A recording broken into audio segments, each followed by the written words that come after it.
So what is really the key to being able to 35x in 7 years? Let me get back to that. But here I am at Miratech down in Tulsa, Oklahoma, where we just finished up a 2-day scaling up workshop, really to reinforce what they've been doing over the last 7 years with their team. And we've got an example here of a hidden champion. So what does it take to do that? The riches are in the niches. And not only do you want to dominate a niche, but you want to take that and follow that niche globally.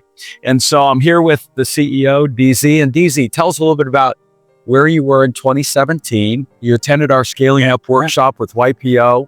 Wade, you were there as our coaching partner.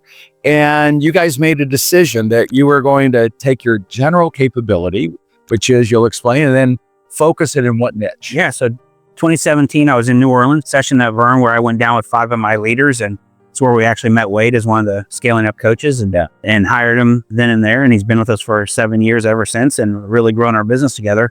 We're in the engine exhaust business, so large industrial engines, so nothing that rolls down the road. And so we've been doing that in the gas compression, oil and gas, power generation space. We're a much smaller company, and we to kind of get into the conversation about, like, where did you want to go? We identified many years ago, before this data center boom was such a thing, that we were like, hey, we're going to go focus on that data center space.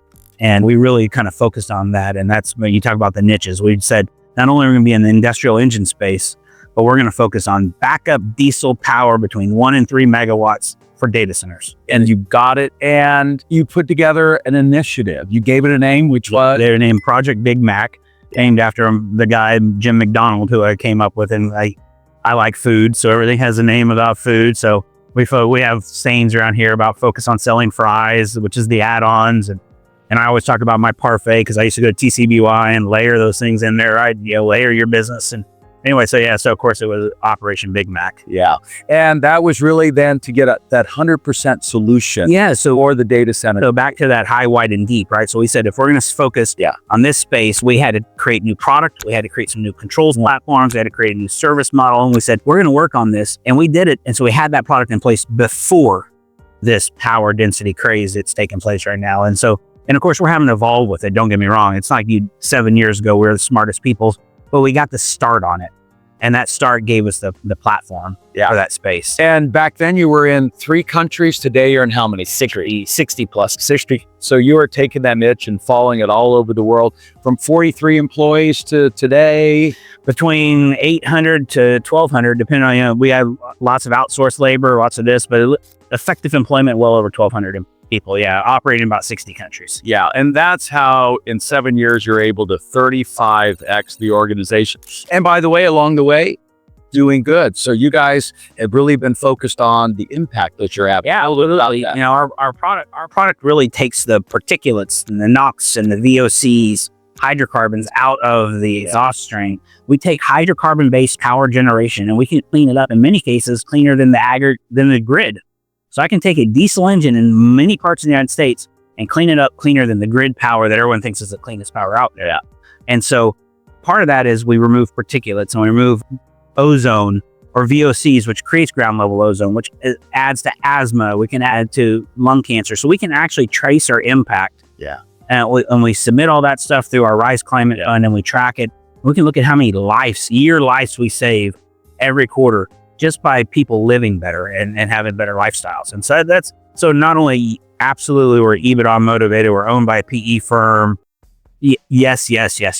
But we can also point back to the impact that we have, which has actually been a lot of fun. And within TPG, the PE firm that owns you right now, they have what's called the Rise Fund. And who are some of the people involved, and how big is that fund? Yeah, the Rise Climate Fund is one. I think it's the largest, I think, I'm not exactly sure, but I think it's one of the largest impact funds out there, climate impact funds. And it was a brainchild back probably about 7 years ago as well, between a lot of really high net worth, influential individuals out in the marketplace there. I mean, that's not a secret. I mean, Richard Branson and Lorena Jobs and Bono, like we joked about here, were all part of that. And then they grabbed some companies.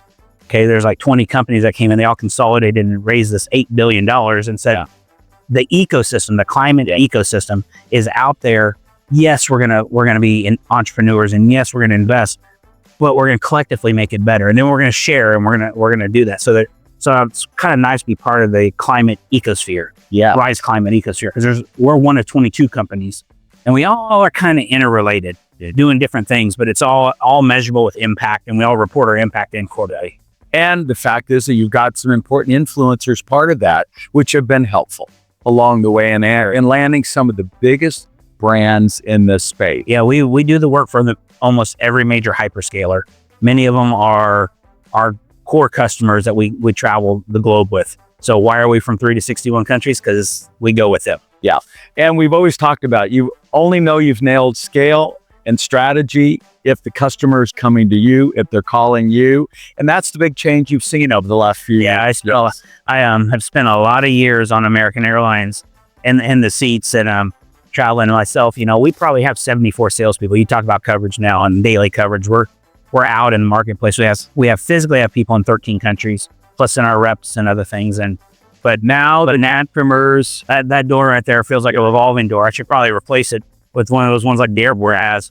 And it's been so great because we are part of the limiting factor, the design factor for power density.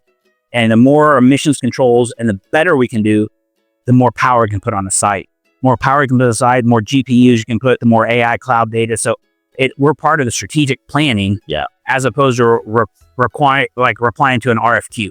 The world is different when you're not replying to RFQs. You're drafting specs. And that's what happens when you pick the right, star to hook your wagon to that's growing rapidly, and you're the best in the world at what it is that you do. By the way, you said maybe we have to edit it out, but who visited recently? Well, we were joking. So Bono was in town. U2 was receiving an award. And so because we're in the climate fund, I was able to get a hold of his people, and he came over and spent about 3.5 hours with us, toured our facilities. It was a lot of fun for the staff. So, but it was great. I mean, I actually have my picture with him standing, this exact picture right here, just 2 weeks ago. So it was quite fun, but So you get to hang with some good people. It's funny when you do well, they all come see you, right? You got it. So that is the key to scaling rapidly, is pick a niche that's growing. And I'm Verne Harnish, author of Start to Scale. Keep scaling.